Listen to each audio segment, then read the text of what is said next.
မင်္ဂလာပါမီးဖိုချောင်တွေကတငယ်ချင်းတို့ရေ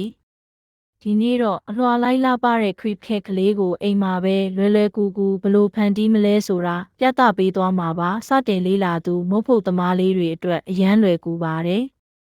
ပထမဆုံးလိုအပ်တဲ့ပါဝင်ပစ္စည်းလေးတွေပြင်ဆင်ထားရအောင်ဂျုံတို့ကြက်ဥတကြားထောပတ်နဲ့ခရင်တို့ပဲဖြစ်ပါတယ်အားလုံးကိုအခန်းပူချိန်မှာထားပေးပါ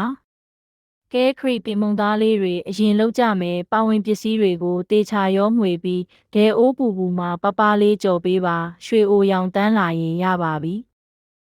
ပြီးရင်တော့အေးခံထားတဲ့ခရီအလွှာလေးတွေကြားမှာခရမ်းလေးတွေတုပ်ပြီးတလွှာချင်းစီပေးရုံပါပဲရေခဲတစ်တာထဲမှာနာရီနှင်းငယ်အေးခံပြီးရင်တော့အရသာရှိတဲ့ခရီခက်လေးရပါပြီ